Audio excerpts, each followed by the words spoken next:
अस्सलाम वालेकुम। Lecture 91 part B start हो गया जी हमारा। पिछली क्लास में ये थोड़ी सी बात की थी कि अगर टैक्स रेट गवर्नमेंट अनाउंस कर दे ईयर एंड के बाद कि रिट्रोस्पेक्टिवली चेंज हो गया है, लेकिन अनाउंसमेंट चूँकि ईयर एंड के बाद है तो हमने इसको नॉन एडजस्टिंग इवेंट कहना है। ठीक है, ऐसी तरह एक बात आई थी। अच्छा, थोड़ा सा एग्जाम्पल्स हम कर रहे थे, 2-4 मैंने कहा था एग्जाम्पल्स ज़रा क्विकली करना ले वो। हाँ, कहाँ पे थी वो? हमने बात की थी कि अगर आपने कहीं पे ऑयल एक्सट्रैक्शन स्टार्ट की है और उसके लिए आपने ऑयल एक्सट्रैक्शन प्लांट लगाया है, तो ये रही ऑयल एक्सट्रैक्शन प्लांट लगाया है, तो ईयर एंड तक अगर प्लांट इंस्टॉल हो गया है तो साइट रीस्टोर करने की कॉस्ट जो प्लांट से रिलेटेड है उसकी प्रोविजन क्रिएट करने की आपको इजाज़त है। लेकिन जो ऑयल एक्सट्रैक्शन से गंद पड़ना है उसकी सफाई की अभी आपको प्रोविजन क्रिएट करने की ज़रूरत नहीं है, क्योंकि ईयर एंड तक अभी तक जो है वो कोई ऑयल एक्सट्रैक्ट नहीं हुआ। ठीक है, ये एक छोटी सी एग्जांपल हमने की थी। अच्छा, उसके बाद इसी तरह से एक एग्जांपल 6 है, बड़ी ज़बरदस्त एग्जांपल है। इस एग्जांपल में ना ज़रा, चूँकि स्टैंडर्ड की एग्जांपल है, थोड़ा मैं समझाता हूँ आपको कि ये कहना किस तरह चाह रहा है कि ये पूरी कहानी के बाद ये लाइन है। ठीक है, पूरी कहानी के बाद क्या मतलब एक तो यार इसको हटाए ना। अच्छा जी, हमारा ईयर एंड 31 दिसंबर है। ठीक है जी, अब वो कहता है नया लॉ पास हुआ है, सवाल में कह रहा है, एग्जाम्पल में कह रहा है नया लॉ पास हुआ है जिसके मुताबिक हर कंपनी को स्मोक की वजह से ना, उन्होंने कहा स्मोक फिल्टर फिट करें जी। ठीक है, और 31 दिसंबर X0 ये पे करें, कहता है जी अंडर न्यू लॉ, अंडर यानी लीगल ऑब्लिगेशन बनने जा रही है, under new law an entity is required to fit smoke filters to its factories by 30 June 2001। ठीक है, यानी ये लॉ यहाँ कहीं पास हुआ है कि 30 जून 2000 तक 30 जून X1 तक स्मोक फिल्टर्स फिट कर लीजिएगा। ठीक है, अब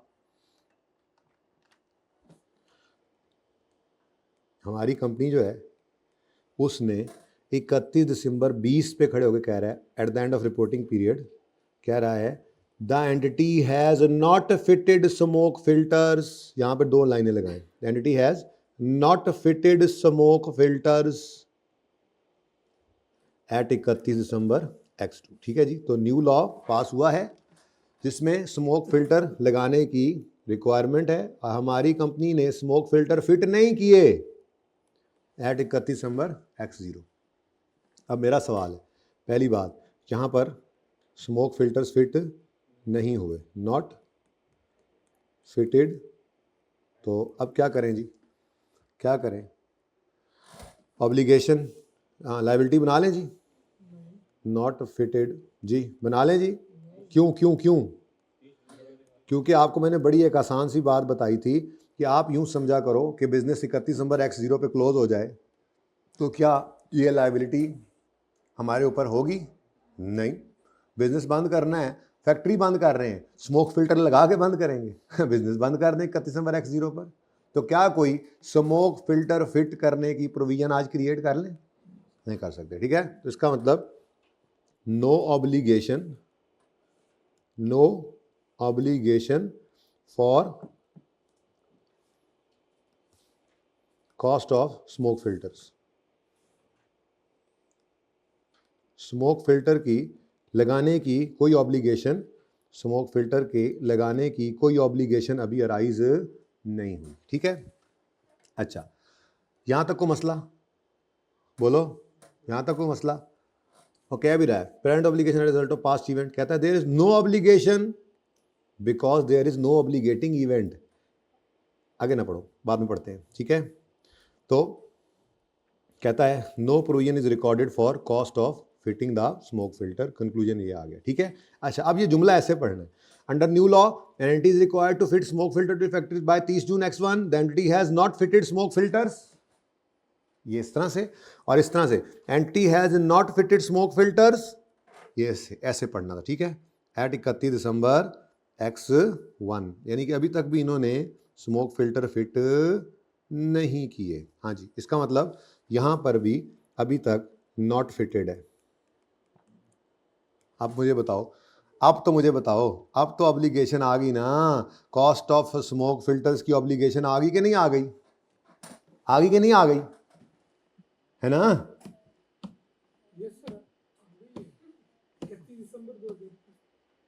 31 दिसंबर, ये लो, 31 दिसंबर X1 पर हमने अभी तक स्मोक फिल्टर्स फिट नहीं किए, तो क्या करें? प्रोविजन बुक कर लेना अब तो। हाँ, बहुत अच्छी बात है जी भाई, अभी भी स्मोक फिल्टर फिट नहीं हुए, वही वाली बात है, असूल वही है।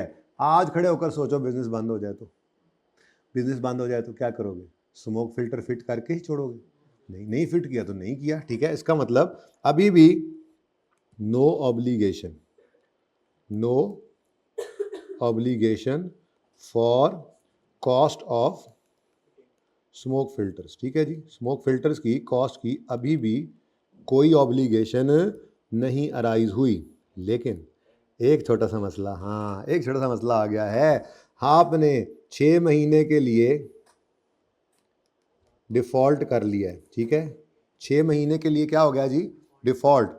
यहाँ पर तो 31 दिसंबर X0 पर तो कोई डिफ़ॉल्ट भी नहीं था, 6 महीने का डिफ़ॉल्ट अब आप कर चुके हैं।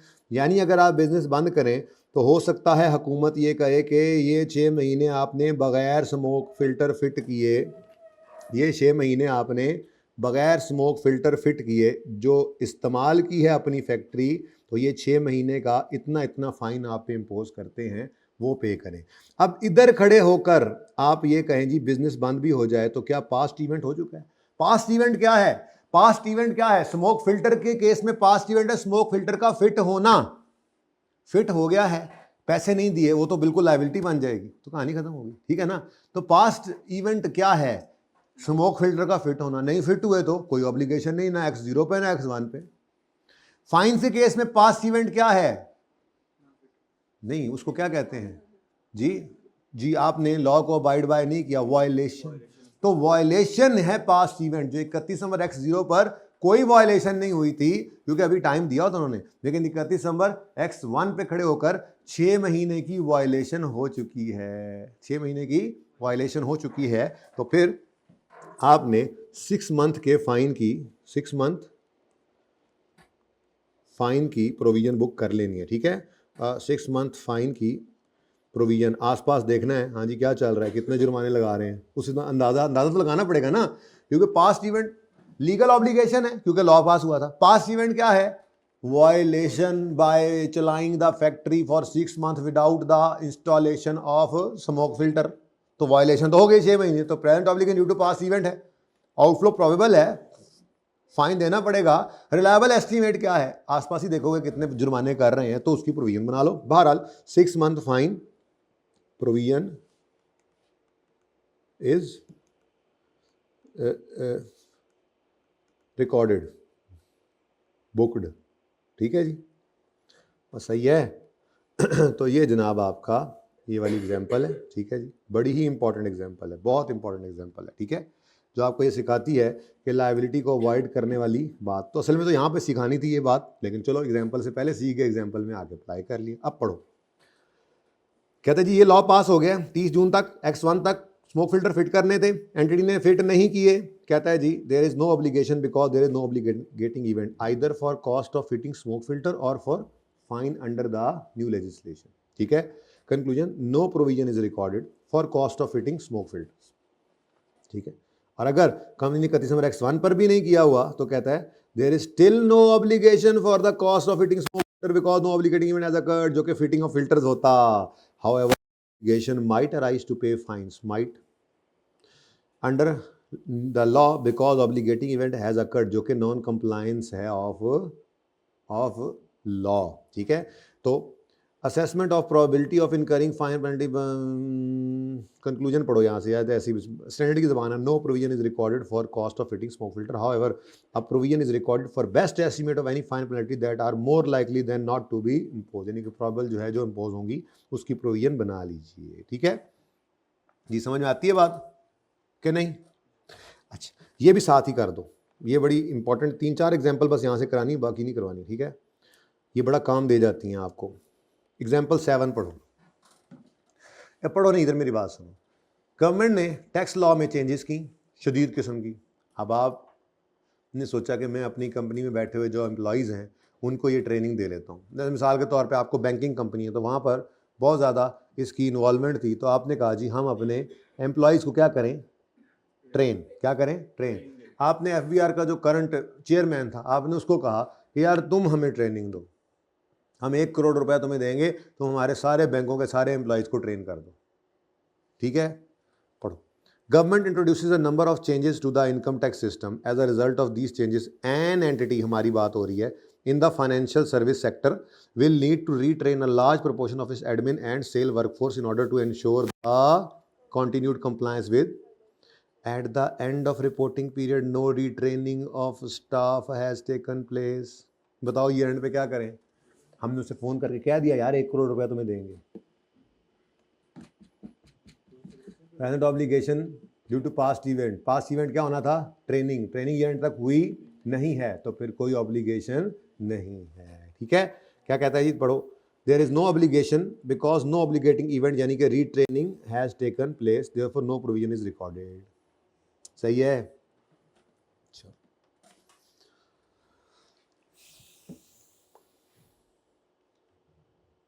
अब ये कोर्ट केस यहाँ से क्या पढ़ना है, समझ आई है ना? इंपॉर्टेंट जो है वो मैं पढ़ाता जा रहा हूँ आपको। वारंटीज अब यहाँ से क्या पढ़ना, ये देख लेंगे 2A 2B कहीं पढ़ना पड़ा तो। रिफंड पॉलिसी 5A 5B छोड़ो।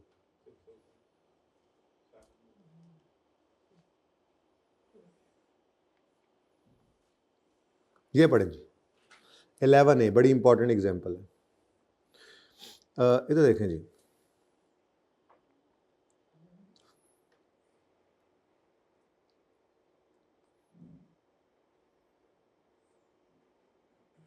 ये एक चैनक थर्मस है। ठीक है जी, ये थर्मस का ऊपर ढक्कन भी है, इसका हैंडल भी है, टेंशन ना लें। ठीक है जी, अब ये जो है जनाब, ये प्लास्टिक बॉडी है। ठीक है, ओके, ये प्लास्टिक की बॉडी है या स्टील की बॉडी है, जो भी है, जो भी है। इसके ना अंदर वाली साइड पे आपको पता है एक लेयर सी होती है, शीशा सा लगा होता है। ठीक है जी, जिसको आप कह सकते हैं ये एक लाइनिंग है। ठीक है जी, ये एक लेयर होती है अंदर, जो कि आपको पता है आपकी इस थर्मस को, इसके अंदर पड़े हुए पानी को, दूध को, चाय को गर्म रखने में हेल्प करती है। ठीक है, अब थर्मस तो हो सकता है माँ जी के जहेज वाली ही पड़ी हो, लेकिन इसका शीशा वही होगा, इसकी कोई गारंटी नहीं है। कुछ अरसे बाद इस शीशे को अक्सर तब्दील भी करवाना पड़ जाता है। ठीक है, अब ये जो बॉडी है इसकी लाइफ है 25 साल। ठीक है जी, जाहिर है आप 20-22 साल के तो आप भी हो गए। ठीक है, पलोठी के बच्चे हैं आप, फिर भी जो है वो अभी तक आप घर में ये देख रहे हैं कि ये थर्मस फिर रही है। ठीक है, तो इसकी तो लाइफ थी 25 साल, लेकिन जो अंदर वाली लाइनिंग है, लाइनिंग, उसकी लाइफ जो है ना जनाब, वो सिर्फ 5 साल है। हर 5 साल के बाद आपको ये लाइनिंग तब्दील करनी पड़ती है, ये शीशा तब्दील करवाना पड़ता है, वरना उसकी उस अफादियत वो नहीं रहती। ठीक है, अब आपने खुद एक थर्मस खरीदी 100 रुपये की। ठीक है, एसिड डेबिट 1000 रुपये की, उसके अंदर ये 100 रुपये क्या है जी, 100 रुपये क्या है जी इसमें, ये 100 रुपये का इसका शीशा है। ठीक है, मैं सिर्फ शीशे की बात अभी कर रहा हूँ। ठीक है, अब 5 साल इस शीशे की लाइफ है। ये 100 रुपये का जो शीशा आपने डलवाया है, इस 100 रुपये के शीशे की लाइफ कितनी बताई जी आपको मैंने अभी? 5 साल। ठीक है, इसका मतलब ये 100 डिवाइडेड बाय 5 करें, कितना आता है? 20। तो इसका मतलब इसकी डेप्रीसिएशन आएगी 20, फिर डेप्रीसिएशन आएगी 2 साल की 20, डेप्रीसिएशन 20, डेप्रीसिएशन 20 और डेप्रीसिएशन 20, कहानी ख़त्म। 5 साल के बाद इस फर्नेस बोल रहा हूँ मैं, मतलब फर्नेस ही होती है असल में, ये भट्टियों के अंदर जो आप देखते हैं, जो ये जो ईंटों के भट्टे लगे होते हैं, इनके अंदर एक लाइनिंग भी होती है, उसका भी यही हिसाब है, ठीक है। भट्टे की जो बॉडी है बाकी की, उसकी तो लाइफ हो सकता है 20-25 साल हो, लेकिन उसके अंदर जो फर्नेस के अंदर जो लाइनिंग होती है वो पीरियडिकली चेंज करनी पड़ती है। तो हर साल ये एंट्री पास होती जाएगी, depreciation debit, accumulation credit, डेप्शन debit, accumulation credit, करते जाओगे ना ये एंट्री। और बोलो 5 साल पूरे होंगे। इस तरह की ना बात आपने FAR 1 के अंदर पढ़ी थी, ओवरऑलिंग या मेजर इंस्पेक्शन की कॉस्ट होती है सब्सिक्वेंट एक्सपेंडिचर के अंदर। तो एसिड की लाइफ तो 25 साल है, एसिड को अलग रख के डेप्रिशिएट करो, और इस लाइनिंग को अलग रख के डेप्रिशिएट करते करते पहुंच गई ये लाइनिंग अपनी लाइफ के एंड पर। तो 5वें साल के एंड पर जाकर आप इसको डी रिकग्नाइज करेंगे। अक्यूमुलेशन क्रेडिट होता रहा था ना हर एक दफ़ा, ये डेप्शन डेबिट, अक्यूमुलेशन क्रेडिट, डेप्शन डेबिट, तो करते करते करते करते अक्यूमुलेशन क्रेडिट हो गया पूरे 100 से, इसको यहाँ पे करो डेबिट और एसिड को करो क्रेडिट, और उसके बाद नई लाइनिंग करवाओ। लेट से महंगाई बढ़ गई, 5 साल बाद ये शीशा 120 रुपये का पड़ा, तो आप उसकी एंट्री करोगे एसिड डेबिट और कैश क्रेडिट 120, और अब ये कहानी ऐसे ही आगे चलती जाएगी एंड सो ठीक है। तो पिछले 25 साल में माँ जी ने ये 5 बार शीशा तब्दील करवाया होगा, ठीक है, ओके। 4 बार तो आप भी अपने होश में छोटे छोटे थे, एक बार याद आया, उसके बाद तो आप खुद ही जा रहे हैं शीशा तब्दील करवाने हर 4-5 साल बाद। छुट्टी अब जाते हैं ना आजकल, तो हम पहले भी तैयार होती हैं, कहती हैं बेटा वो शीशा तब्दील कर दो, वो जरा तू करा के लाया ना बड़ा अच्छा शीशा, चलो छप जा, वो तो शीशा तब्दील करा के लिया। तो आप जाएंगे दोबारा ये शीशा तब्दील करवा के लाएंगे, ठीक है। पश्तो वाले पश्तो में बोल देंगे माँ आपको, ठीक है ना, शीशा फिर भी बदलवा के देना है, ठीक है। माँ तो पश्तो वाले की और पंजाबी वाले की माँ तो माँ ही होती है ना भाई, ठीक है। तो शीशा बदलवा दोगे, तुम लोग तो बाड़े से जाके नया थर्मस ही उठा लाओगे, फिर ये पकड़ें जी, ठीक है। अच्छा जी, सुने जी, अच्छा ये अब कहानी यहाँ पे लिखी हुई है, ज़रा पढ़िएगा इसको, ज़रा मैं फिर ना थोड़ा बेहतर कर देता हूँ आपके लिए, ठीक है। थोड़ी अंग्रेजी ज़रा मुश्किल है। अब furnace has a lining, furnace की एक लाइनिंग है, ये लाइनिंग अंदर वाली लाइनिंग है, ठीक है। अब फर्नेस है, ये फर्नेस है हमारी, ठीक है। हाँ पठानों की तो होती ही फर्नेस है, चाय बहुत पसंद करते हैं ना, ठीक है। फर्नेस हैज़ अ लाइनिंग, ठीक है, that needs to be replaced every 5 years, ठीक है जी। हर 5 साल के बाद इसको, चाय से याद आया, चाय पियोगे? नहीं पीनी, अच्छा चलो, मैं क्या ही ना देन, जल्दी जल्दी मैं क्या, okay. Replaced every 5 years for technical reasons, ठीक है जी। हर 5 साल बाद इसको बदलना है। At the end of reporting period the lining has been use for 3 years। अब क्या करें, वो कहता है अच्छा अब हर 5 साल के बाद बदलते हैं। इस वक्त खड़े हैं हम यहाँ पे, असल में ये आप खड़े हैं यहाँ पे, खड़े होकर बताइए इस लाइनिंग को चेंज करना है जो हमने, अब 2 साल रह गए हैं, करना तो पड़ेगा ही, तो प्रोविजन आज बुक कर लें। कोई नहीं कर सकते, आज बिजनेस बंद करें तो थर्मस वैसे ही बस भेज देंगे, ठीक है। आज बिजनेस बंद करें तो फर्नेस को ऐसे ही भेज देना है, लाइनिंग तब्दील करा के तो नहीं बेचेंगे हम। क्या ख्याल है, नहीं समझ आई तुम्हें ये बात? जी बेटा, नहीं कॉन्सेप्ट की समझ आ रही है, शुगर ना लाओ फिर, बिजनेस कौन सा है ये बेटा। बेसिकली ना ये फर्नेस जो होती है इसमें ईंटें पकती हैं, तो मैंने थर्मस बना दिया, अब मैं पूरा भट्ठा नहीं बना रहा यहाँ पे, ठीक है, मिसाल समझा दिया आपको, उसके अंदर लाइनिंग होती है। चाय के कारोबार कर लेंगे हम, ठीक है, मैं चाय वाला बन जाऊँगा, कोई मसला नहीं है। तो मेरे लिए ये थर्मस जो है ये फर्नेस है, और उसके अंदर का शीशा जो है ये लाइनिंग है। तो अब तीसरे साल के एंड पे खड़े होकर क्या करूँ, प्रोविजन बुक कर लूँ। आज मैं कारोबार बंद कर दूं तो मैं तो ये थर्मस तुम्हें भेज दूंगा, तुम आगे कारोबार करोगे, 2 साल बाद तुम्हें तब्दील करवाना है, मैंने नहीं तब्दील करवाना, ठीक है भाई, बात समझ आई? तो कहता है जी, सवाल पर जवाब पढ़ो। द प्रेजेंट ऑब्लिगेशन क्या है? There is no present obligation. अच्छा, there is no present obligation, ये आगे ऐड करो थोड़ा सा, याद यहां से करना है ना जो, बिकॉज ये अच्छा है सवाल, इसको यहां से याद करना है। बिकॉज नो पास्ट इवेंट,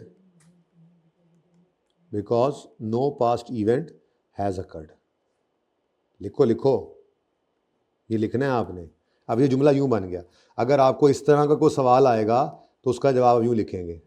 वो कह रहा है कि जी 5 साल बाद फर्नेस चेंज करनी होती है, लाजमी है, और 3 साल गुजर गए हैं, तो क्या करें? कुछ ना करें। There is no present obligation because no past event has occurred. Past event क्या होना चाहिए था?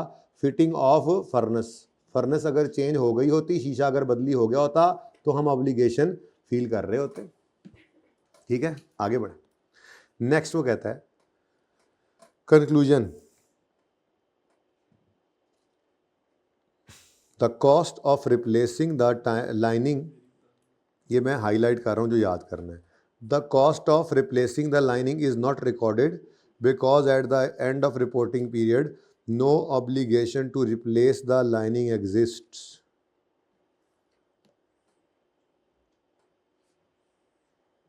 याद वाला आपके सामने कर रहा हूं ना।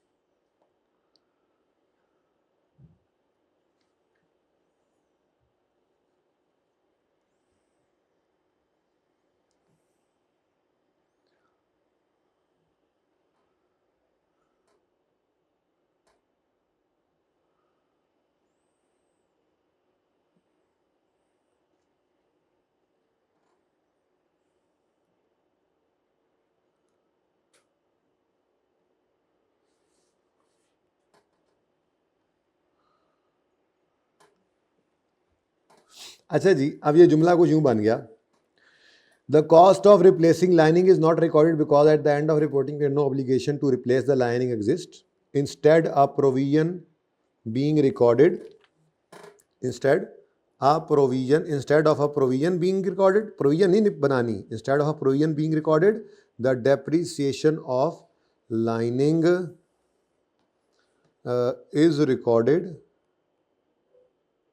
is recorded over 5 years।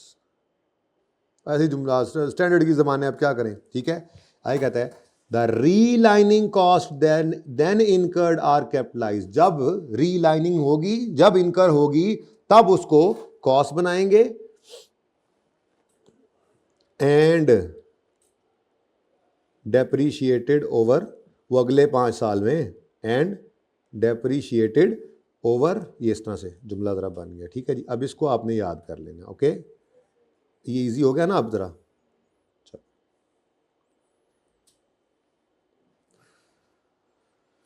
तो जनाब ये ग्रीन वाला कर देंगे आप याद।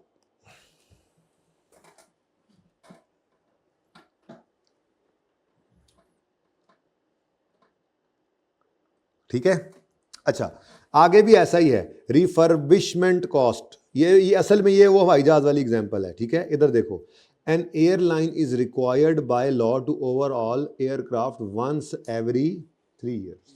हर 3 साल बाद ओवरऑलिंग करवाते हैं। There is no obligation, no provision is recorded,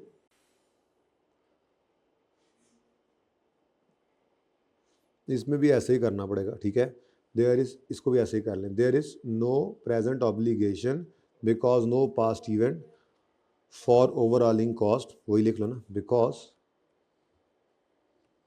no past event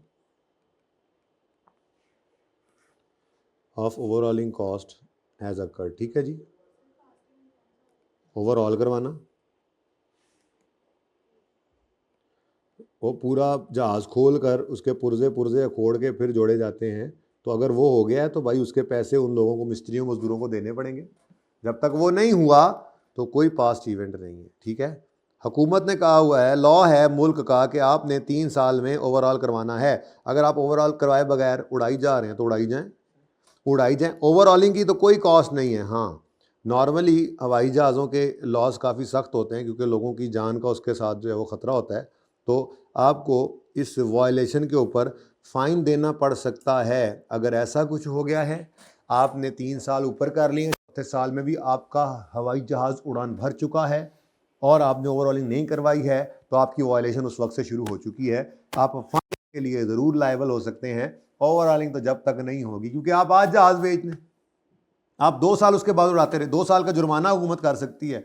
overhauling वो कहेंगे ओवरऑल करवाओ, अगर नहीं कराना मैंने बेच दिया जहाज, मैंने उड़ानी नहीं, करा दूँ इससे ओवरऑलिंग। तो आप ओवरऑलिंग की कॉस्ट के लिए जो है वो लायबल नहीं है, ठीक है। चलो जी, तो अब there is no parent obligation because no past event of overhauling, ठीक है, ये होगा नहीं, ठीक है। अब बल्कि यूं लिखो, there is no obligation because there is no past event, और इसको ना आप इधर ले आओ, इसको ऐसे कर लेते हैं, no provision for overhauling cost shall be recorded, ठीक है जी, ये ऐसे कर लो, दोनों ही कर लो, फॉर ओवरऑलिंग कॉस्ट, ठीक है, no provision recorded for overhauling cost. तो ये 2 जुमले बन गए आप। ओवरऑलिंग कॉस्ट की कोई प्रोविजन नहीं बनानी, कोई इवेंट नहीं हुआ, इसलिए no provision is recorded for overhauling cost. लेकिन अगली बात का आपको पता है, अगर कोई फाइन पेनल्टी हुआ तो वो स्मोक फिल्टर वाली एग्जांपल की तरह से अगर आपने वायलेशन कर दी है तो वो फिर करना पड़ेगा, ठीक है। आगे कहता है, आगे उसी तरह से इसको भी याद, ये भी याद, ये अच्छी एग्जांपल्स हैं, ये कहीं ना कहीं आपकी टेस्ट हो जाती हैं इससे मिलती जुलती इस तरह की, तो इससे फायदा हो जाएगा पेपर में, ठीक है। The cost of overhauling aircraft are not recorded as provision for the same, उत्ते वाली गल ही कर रहे हैं। आगे कहता है, even a legal requirement to overhaul does not make the cost of overhauling a liability, ठीक है। इवन लीगल ऑब्लिगेशन भी है ना, ऊपर फर्नेस की लीगल नहीं थी, टेक्निकल मसला था, इसकी लीगल ऑब्लिगेशन भी है, तब भी हम कह रहे हैं प्रोविजन नहीं है, क्योंकि no obligation exist to overhaul the aircraft, because no obligation exist to overhaul the, ठीक है, इंडिपेंडेंटली ऑफ कंपनीज, इसको छोड़ो,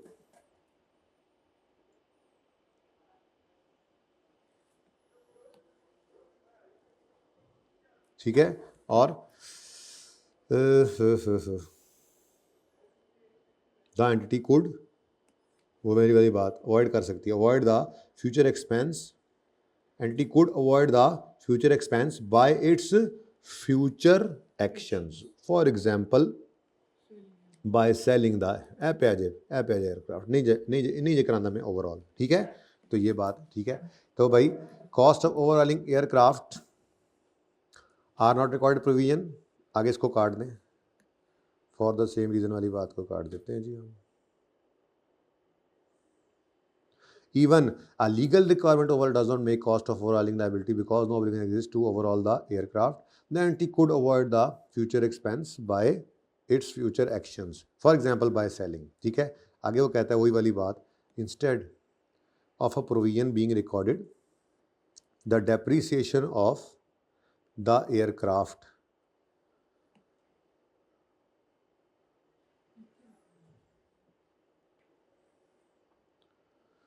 is recorded over 3 years। भाई ये याद करने के लिए शॉर्ट करके दे रहा हूँ आपको, नहीं करना तो बता दो। The depreciation of aircraft is recorded over, चलो बस अब और नहीं, अब और चलते हैं पास पेपर से, बहुत हो गई है, ठीक है। लो जी जी जी जी जी जी जी अभी ये नहीं ना उसने लिखा हुआ कि उन्होंने वायलेशन कर दी है, कहीं लिखा हुआ है इस सवाल के अंदर। तो अगर वो लिख देता ना कि जी ओवरऑलिंग के बगैर उन्होंने 3 साल गुजर के 4थे साल में उड़ान भर ली है, तो फिर हम प्रोविजन का जिक्र करते। क्लियर नहीं है, बिल्कुल सही है। तो अगर ये लीगल ऑब्लिगेशन है और उसकी वायलेशन हो गई है, फाइन तो पड़ेगा वायलेशन पे, वो हुई है, कहीं लिखा हुआ है नहीं हुआ, तो इसलिए जनरल बात है, ठीक है। तो इसको भी याद कर लेना, फाइन आ जाएगा तो लिख लोगे, ठीक है। मेरे ख्याल में ये काफ़ी है, ठीक है। पिक्चर लेनी है किसी ने तो ले लें। इफ्रिक 1 की थोड़ी सी थ्योरी पढ़ लें, इफ्रिक 1 हमने किया था, ज़रा उसकी थ्योरी भी पढ़ लें, ठीक है। बड़ी मज़े की थ्योरी है, ऐसे ही इतनी लंबी थ्योरी नहीं है, जो उन्होंने लिखा हुआ है बस वही मैंने आपको बताना है, 2-4 चीज़ें बता, ताकि वो 2 सफ़े भी निकल जाए ना, दिमाग में गुस्से में मेरे वो सफ़े भी निकल नहीं रहे। थोड़ी हिम्मत करें, 10 मिनट का काम, उसके बाद फिर एक पास पेपर करेंगे जो आपको होमवर्क होना है, कोई बात नहीं। चलो पहले पास पेपर कर लेते हैं, फिर चलो थोड़ा सा स्पाइस लाते हैं लाइफ में।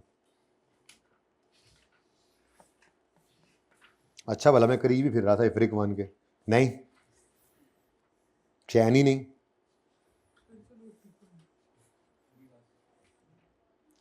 यार एक छोटा सा सवाल तो वैसे आप कर लेंगे ना, ये तो आप ट्राई करिएगा होमवर्क में।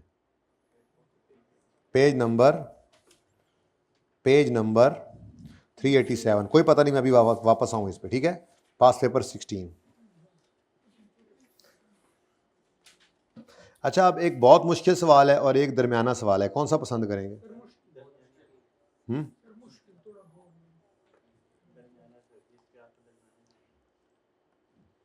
ये मैं ओके कर सकता हूँ, ये आपका हो चुका हुआ है। ये पार्ट बी में कौन सा 89 पार्ट बी था? 89 पार्ट बी था, 88 था? 89 पार्ट बी में, ठीक है जी, ओके जी। ये भी हो गया था, ये भी 89 पार्ट बी में जी। खबरदार सवाल पूछा तो क्या यार निकम्मे लोग हो तुम लोग हैं। और ये भी हो गया। अब करवाता हूँ मैं डिस्कस, वो भी कर दूंगा इंशाल्लाह। अब देखो ना, ये बड़े ज़बरदस्त सवाल यहाँ से ऑनवर्ड शुरू हो रहे हैं। 19वां देख लो,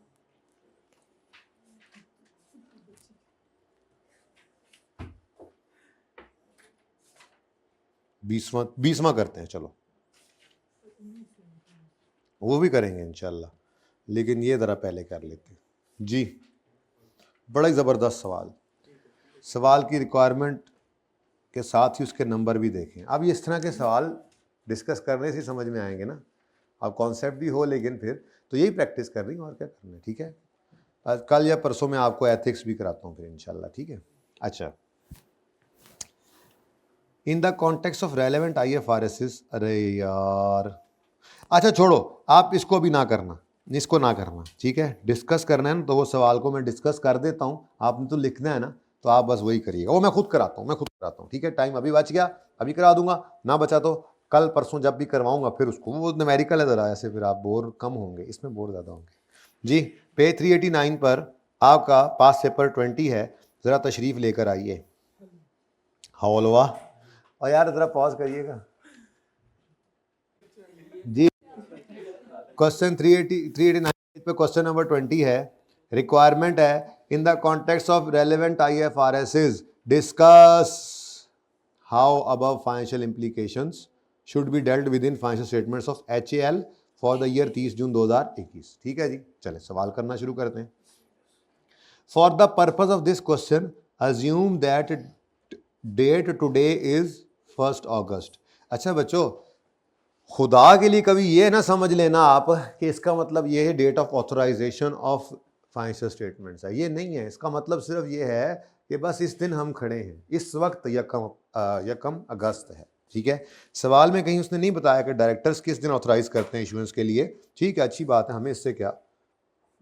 मुझे ये पता है कि आज जिस दिन ये सवाल है सामने हमारे, आज हमारा साल तो शुरू होता है ना 1 जुलाई 2020 और ख़त्म होगा 30 जून 2021 को, ठीक है। तो ये तो हमारा साल है। अब ये साल तो ख़त्म हो चुका है, इसके बाद कोई ये अगस्त का महीना है, यानी कि यहाँ कहीं पर ये खड़े हुए हैं इस वक्त। हाँ ठीक है, थोड़ा और इधर ले आओ ना यार।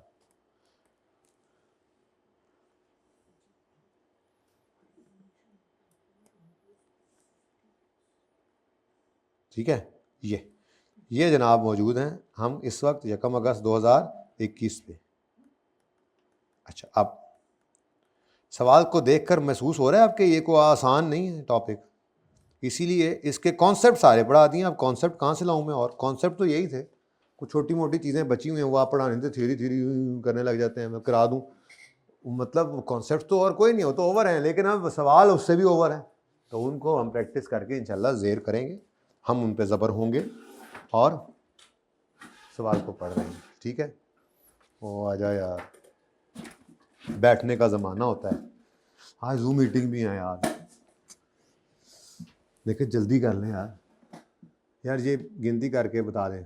अच्छा जी, सवाल पढ़े for the purpose of this सवाल। अज्यूम आज 1 अगस्त है, इन जनवरी 21, अल्लाह इधर कहीं यहाँ कहीं की बात हो रही है, जनवरी 21 तो यही है ना, क्या हुआ है? हॉलवा ऑटोमोबाइल, ये हलवा ना पढ़े, ओके, यानी HAL launched vehicle with brand name of deluxe, ठीक है, बाइक है या व्हीकल है, ठीक है, अच्छा जी, इन मार्च 21 यहाँ कहीं मार्च में, यहाँ कहीं, ठीक है, मार्च 21 में क्या हुआ है जी?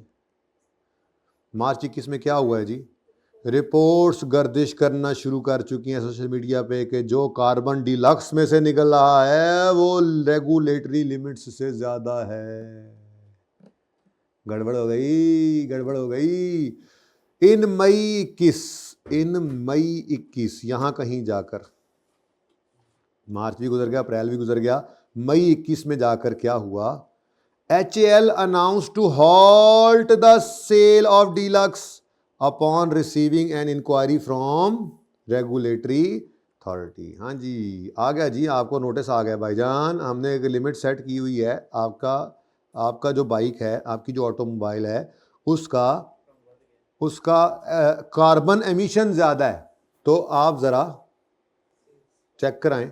तो इन्होंने सबसे पहले तो सेल्स को रोक दिया, क्योंकि अब हुकूमत कूद पड़ी है। कहानी समझ आ रही है? अब यहाँ पर नया लॉन्च हुआ था और यहाँ पे खबरें फैलना शुरू हुई और यहाँ पर नोटिस आ गया है और अब सेल रोक दी है हमने, ठीक है। इन जून 21, अभी भी इधर ही फिर रहा है, यहाँ कहीं, इन जून 21 HAL announced that high emissions were confirmed in those batches of Deluxe which were produced from March 21 and onwards due to defect in assembly of emission kit। उन्होंने मान लिया, डिलक्स ने मान लिया, अनाउंस्ड। डायरेक्टर साहब आए, प्रेस कॉन्फ्रेंस कर रहे हैं, HAL के डायरेक्टर ने प्रेस कॉन्फ्रेंस कर दी, जी हाँ हमारा कसूर था, हम इसको मानते हैं। डीलक्स के इन बैचेस में जो मार्च ऑनवर्ड्स, जो मार्च, खबरें यहां से फैली थी, इससे पहले वाले ठीक थे गालिबन, मार्च ऑनवर्ड्स जो भी प्रोडक्शन हुई थी डीलक्स की, हम ये मानते हैं कि उसके अंदर असेंबलिंग ऑफ जो एमिशन किट के मसले की वजह से ये मामला हुआ है, कंफर्म कर दिया उन्होंने आके। Customer can get defect fixed from authorised dealers free of cost from 1 जुलाई। अब अनाउंसमेंट हो गई, क्या अनाउंसमेंट है जी? कि जितने भी लोग हैं जिन्होंने मार्च ऑनवर्ड्स और अभी तक, देखो जून में तो उन्होंने कब रोक दिया था?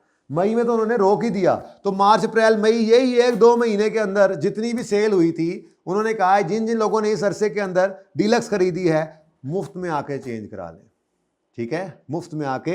आप मुझे बताओ, ये ऐलान हो गया, एक तो उन्होंने पास इवेंट के प्रेजेंट ऑब्लिगेशन क्या है, ये लीगल नहीं, कंस्ट्रक्टिव तो है ना, अभी लीगल तो नहीं बनी, शायद कंस्ट्रक्टिव ही होगी, खुद आगे आपने प्रेजेंट स्टेटमेंट दे दी है, करंट स्टेटमेंट दे दी है, ठीक है, कि हम ये सही करके देंगे फ्री ऑफ कॉस्ट।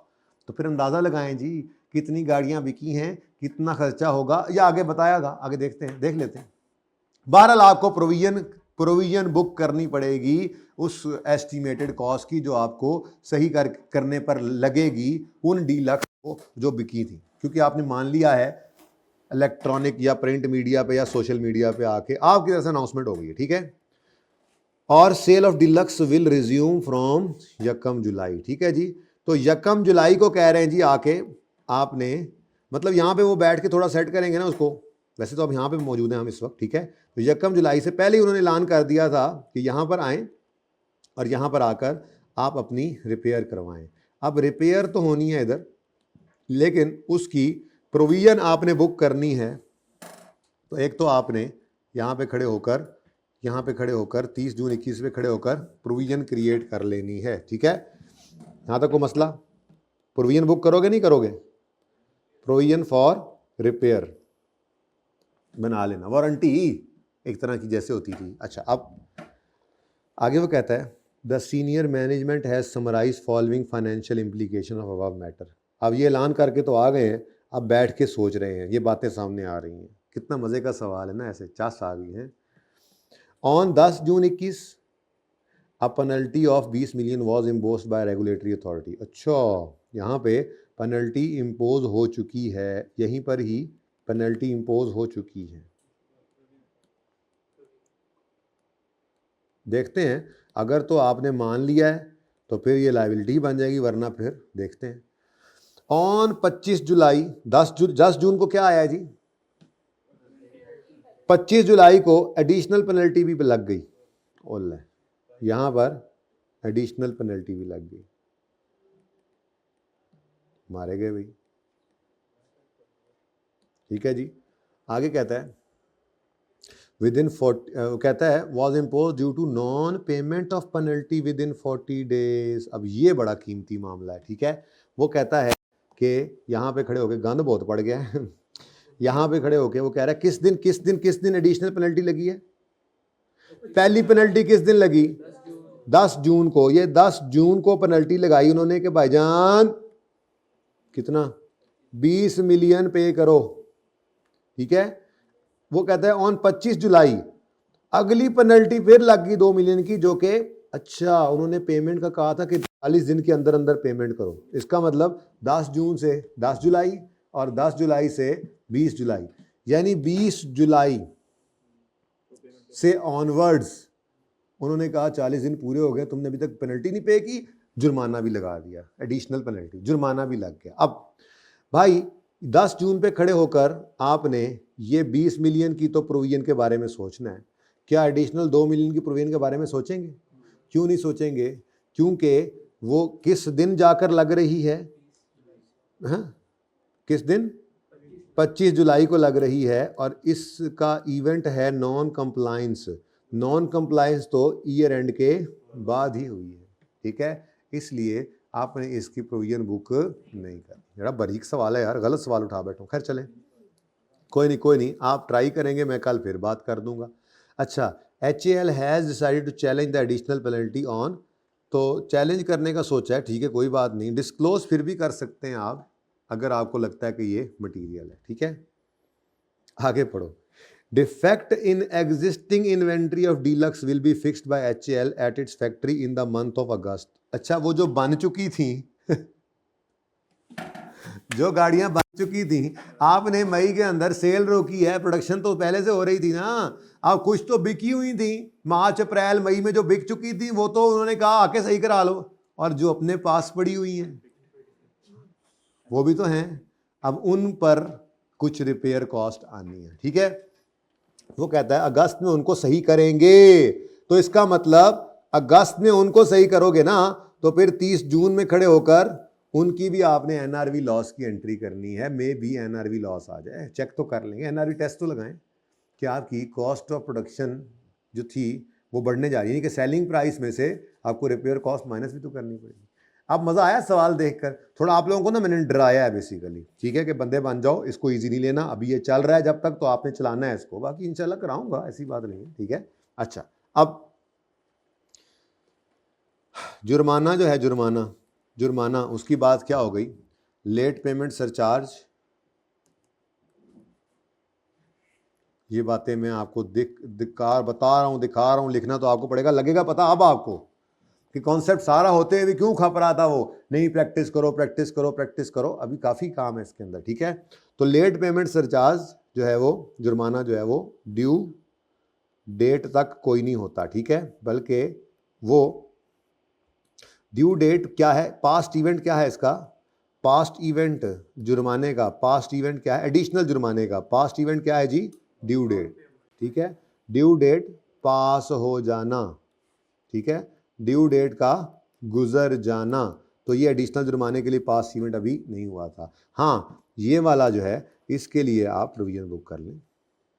अच्छा, आगे देखें, हम पहुंचे थे यहाँ पे जी। डिफेक्ट के बारे में कह रहा है कि जी पता नहीं, एस्टिमेटेड सेलिंग प्राइस अभी मुझे नहीं पता। ठीक है, लेकिन वो क्या कह रहा है, डिफेक्ट इन, यहाँ से हम माइनस किया करते थे ना NRV निकालने के लिए, less repair cost less selling cost, याद आ रहा है कुछ? अब अगर पूरा डेटा नहीं होगा तो मैं एनआरवी लॉस तो नहीं करूंगा, लेकिन मैं इसके बारे में बता तो इतना सकता हूं ना कि ये वाली फिगर यूज होगी एनआरवी की कैलकुलेशन में, ऐसे बताना पड़ता है। ठीक है, क्या कह रहा है, defect in existing inventory of deluxe will be fixed by HAL at its factory in the month of अगस्त।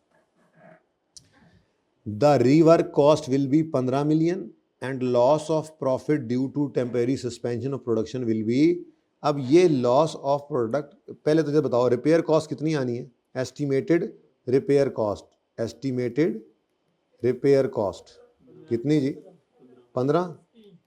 ठीक है, ऐसे ही एस्टिमेटेड सेलिंग कॉस्ट हुआ करती थी, अभी तक उसके बारे में तो कुछ नहीं बताया उसने। ठीक है, मुझे सेलिंग प्राइस नहीं पता, ये पता लगे तो मैं यहाँ से निकालूं एनआरवी और फिर देखूं कॉस्ट से कम है तो। बहरहाल कुछ भी ना पता हो तो इस 15 के बारे में हम ये लाइन लिख देंगे कि this 15 million rework cost will be used in calculation of NRV test, बता देंगे उसको। ठीक है, सही है। अच्छा, वो कह रहा है, ये तो होगी ना बात कि 15 million तो रीवर्क की कॉस्ट आनी है। अब आगे क्या कहता है, लॉस हुआ है, क्यों जी, due to suspension of production, होगा। हाँ भाई छोड़ो यार, ये तो फ्यूचर ऑपरेटिंग लॉस है कि जब हम फ्यूचर के अंदर सस्पेंशन टेम्परेरी तौर पे कर रहे हैं तो फ्यूचर में इस वजह से ऐसे ही है। अच्छा, फ्यूचर नहीं है, आप कहो जी ये जो अरसा हमने यहाँ पे सस्पेंड किया था, मई में किया था, ये अरसे के अंदर क्या आया है, लॉस, तो ये आया तो ये भी आ गया, इसकी प्रोविजन तो वैसे ही बुक नहीं करते। और ठीक है, जो भी कहें इसको, आगे बढ़े।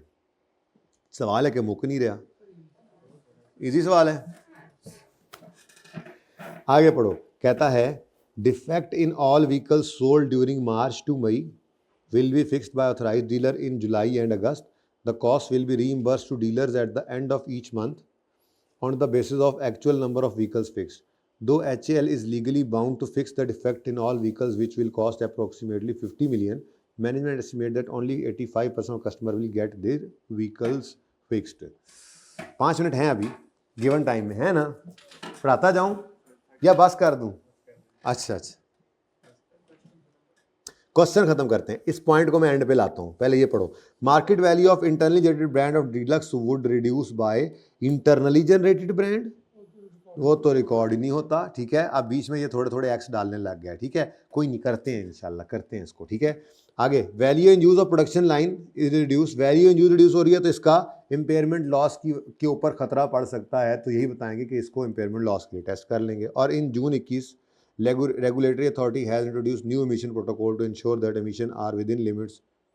The new protocol will require modification. अब ये वो फ्यूचर कॉस्ट है जो अभी पढ़ा के आ रहा हूँ कि ये तो जब आप करेंगे इनकर तब आपने इसकी प्रोविजन बुक करनी है, वरना नहीं। अब आ जाए इस पॉइंट 3 के ऊपर, इनके बारे में आप एक एक लाइन लिख लेंगे इंशाल्लाह। ठीक है, अच्छा सोल्यूशन देखें किस तरह गिवन होता है। कौन सा सवाल है, वो आजा,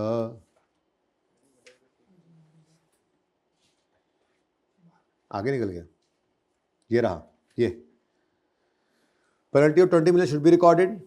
ठीक है जी, additional should not be recorded क्योंकि इम्पोज हुई आफ्टर ईयर एंड, और आप वो वायलेशन की बात भी लिख सकते हैं। फिर ऐसे ही लिखना है, rework of 15 million should not be recorded, rework should be deducted while calculating NRV. ठीक है जी, no provision is made for profit of 30 million as future operating losses does not require any provision. अब ये सारी बात कर ली थी, इसको जरा 1 मिनट के लिए side. Intelligent brand are not recorded, hence no question arises for their impairment. फिर reduction in value of 80 should not be recorded. ये reduced value जो है ये compare करेंगे for the purpose of recoverable amount, ताकि पता लगे impairment loss तो नहीं। और आखिरी बात, मॉडिफिकेशन 100 million की ये नहीं आपने लेनी क्योंकि अनाउंसमेंट जो है वो ईयर एंड के बाद हुई है और इसकी कोई ऑब्लिगेशन नहीं है और ये अवॉइड कर सकते हैं। ये देखो वही जुमला उठा के उसने स्टैंडर्ड से सोल्यूशन के अंदर लिखा हुआ है। ये अभी मैं 7 के पता नहीं 17 कौन सी करा के आया हूँ, ये फ्यूचर वो जो जहाज़ वाली थी उसमें ये लाइन लिखी हुई थी, जहाज़ वाली में और रिवर्समेंट में क्या ये the modification cost of 100 should not be provided despite announcement made by regulatory authority before year end. HAL has no present obligation of for future expense as it can avoid expense by future action that is by changing operations. बंद कर देंगे। ठीक है, the cost should be जी the cost should be considered in estimating value and use of related asset. ये तो होता ही है जी। ठीक है, आप वो वैल्यू एंड यूज के लिए the cost should be considered in estimating value and use of related acid. Modification cost आनी तो नहीं चाहिए। अब बेसिकली ये कह रहा है ये मॉडिफिकेशन कॉस्ट क्या है कि जी हम कह रहे हैं कि जी आइंदा ये चलेगा तो इसी बुनियाद के ऊपर चलेगा, वरना नहीं चल सकता। मेरे ख्याल से तो ये कोई सही लाइन नहीं है, लेकिन अगर इसको ज़बरदस्ती कर भी लें तो इसकी ज़बरदस्ती यही बनती है कि ये मॉडिफिकेशन कॉस्ट भी अगर आप ले रहे हैं तो फ्यूचर के अंदर उसके आप कैश फ्लोज भी लेंगे। अपग्रेड की कॉस्ट हालांकि हम इम्पेयरमेंट में लेते नहीं हैं, ठीक है। तो ये इम्पेयरमेंट नहीं है ना, इम्पेयरमेंट की तो बात ऊपर हो गई है। तो बहरहाल वो ये कह रहा है कि इस एसेट की रिकवरी अमाउंट के अंदर देख लेना, क्योंकि अब तो ये एसेट चल ही नहीं सकता, इसके बगैर हुकूमत ने चलने ही नहीं देना, तो इसलिए इसको कंसिडर कर लेना, ठीक है, सही है। बहरहाल ये लाइन कोई इतनी अच्छी लाइन है नहीं, ऊपर वाली बात काफ़ी है, ओके। इसको ऐसे करके काट दें जैसे हमने वहाँ पे काट दिया था। अच्छा अब आ गया, ये रह गया जी जी जी जी।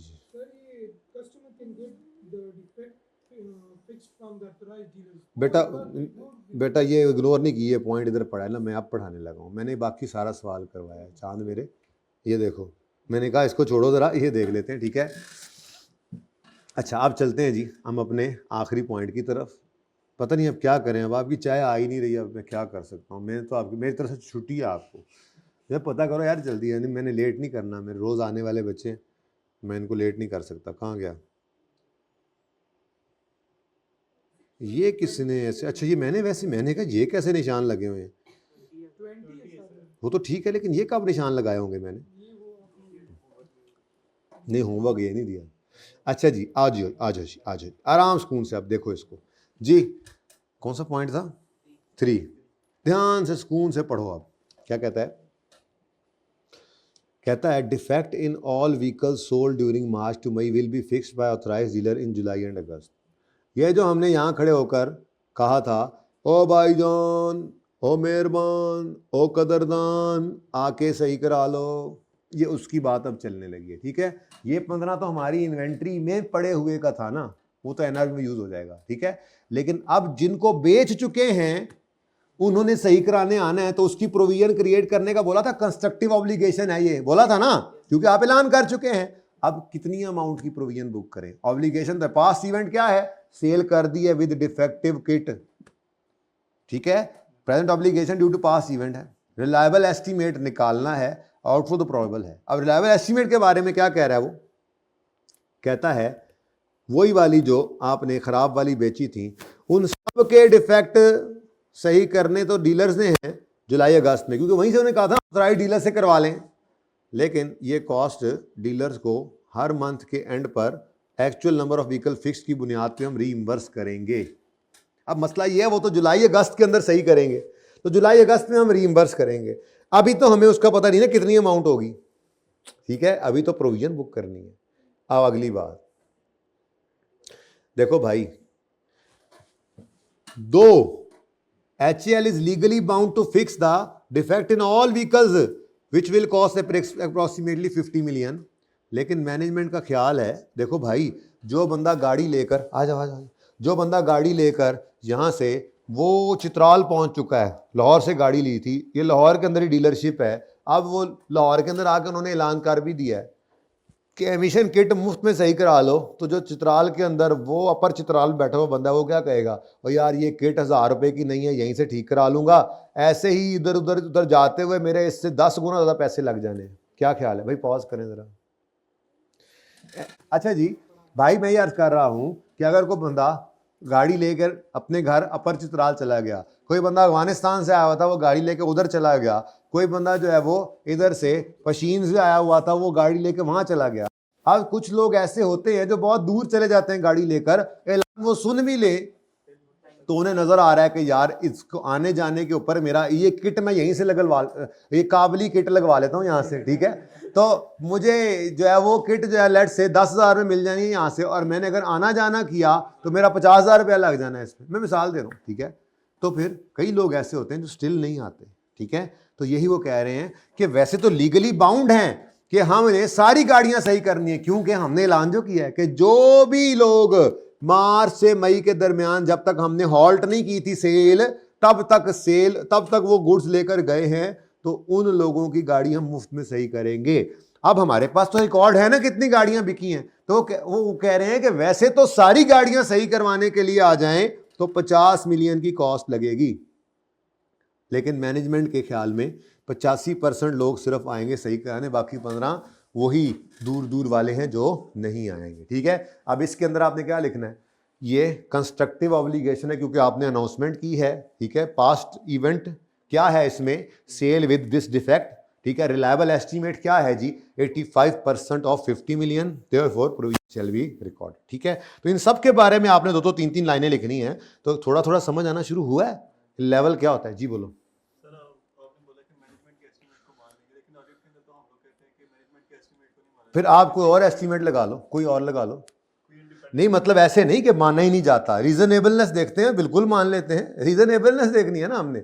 ठीक है, हमने और दूसरों के काम के ऊपर रिलाय भी करना होता है, तो रीजनेबलनेस मानते हैं। अगर रीजनेबल एस्टीमेट है तो क्यों नहीं मानते, चेक करोगे, कोरोबोरेट करोगे उसको, आपका मसला है। आपको तसल्ली हो जाए तो ठीक है, नहीं तो ना मानना, कर देना क्वालिफाई। मुझे इससे क्या, मेरी अकाउंटिंग के अंदर तो ये एस्टीमेट ही है, मैनेजमेंट, मैं मैनेजमेंट हूं इस वक्त, तो आप ऑडिटर बन के आए मेरे साथ बहस करें। फिलहाल तो मैं आपको ये कह रहा हूं, मैं मैनेजमेंट हूं, ये मेरा अंदाजा है, मैंने इतनी गाड़ियां विद डिफेक्ट बेची थी, अंदाजा क्या है, एग्जैक्ट रिकॉर्ड है। मैं कहता हूं जी मार्च, अप्रैल और मई के अंदर हमने टोटल को 100 गाड़ियां बेची थी, हर एक की किट नई भी डाल दें तो हर एक की किट में लेट से 5000 लगना है, तो 100 × 5000 करो, आपके पास आ गई फिगर। तो मेरा एस्टीमेट है। अगर आपको इस पर एतराज़ है तो आप आए हैं ऑडिट करने। अब आप बताएं आपको इस पर क्या एतराज़ है, बताएं। अगर आपको नहीं सही लगता तो आप सही एस्टीमेट लगा लें, जाए मार्केट में किट के पैसे पता करें, गाड़ियों का रिकॉर्ड चेक करें, आपका मसला है। आपको रिजनेबल ना लग रहा, मैं मैनेजमेंट हूं इस वक्त, ठीक है, ऑडिटर नहीं हूं। हाँ भाई सही है, तो रिलायबल एस्टीमेट हमने ही अपना लगाना है खुद। ठीक है, अच्छा सही है, अब छुट्टी कर लें। तो चलो आपको ये 2-4 मिनट ऊपर जो लगे हैं ये सिर्फ आपकी चाय की वजह से लगे हैं, मैंने नहीं लगवाने थे। ठीक है, तो इसको आपने अब राइट करना है अपने अल्फाज में बगैर सोल्यूशन देखे। ओके, तो ये आपका होमवर्क है। आज है जनाब मोरखा 7 जनवरी, ये टनवरी नहीं है, जनवरी है 2025। ठीक है, तो आप प्लीज़ इसको कर लीजिएगा। अच्छा सवाल है, ऐसे ही अच्छे अच्छे सवाल हैं। अब आगे 21 देखें, 22 देखें, 23 देखें, माशाल्लाह 24 देखें, माशाल्लाह माशाल्लाह 25 देखें। ओए होए होए होए, अब इधर से और भी करने हैं, ऐसा नहीं है। ठीक है, तो हमने फाइनल अकाउंट्स जितने दिन पढ़ते रहना है, हमने उतने दिन साथ दूसरी चीज़ें लेकर चलनी है। इसमें अब फायदा होगा, आज थोड़ा बेहतर फील करना शुरू करोगे अब से ऑनवर्ड्स। ठीक है, पास पेपर ही वो कॉन्फिडेंस देते हैं जो कोई और चीज़ें, कॉन्सेप्ट तो वही थे जो आपने पढ़े हुए थे, सवाल को पढ़ना, उसमें से चीज़ों को निकालना, ये सीखना है आपने, लेकिन प्लीज़ लिखना आपने है। अब ये टाइम चल रहा है, अब मैंने होमवर्क में आपको कल वाला और आज वाला सवाल इकट्ठा चेक करना है। कल कौन सा सवाल राइटिंग के लिए दिया था, ओवल, और आज कौन सा हो गया ना, नंबर बताओ, पास पेपर 20, तो पास पेपर 3 और पास पेपर 20 कल मैं नॉर्मल क्लास में चेक करूंगा और करार वाकई सजा दूंगा जिन्होंने राइटिंग नहीं की होगी उनकी। ठीक है, देख के नहीं लिखना, लिख कर देख लेना बेशक। ठीक है, अल्लाह हाफिज़।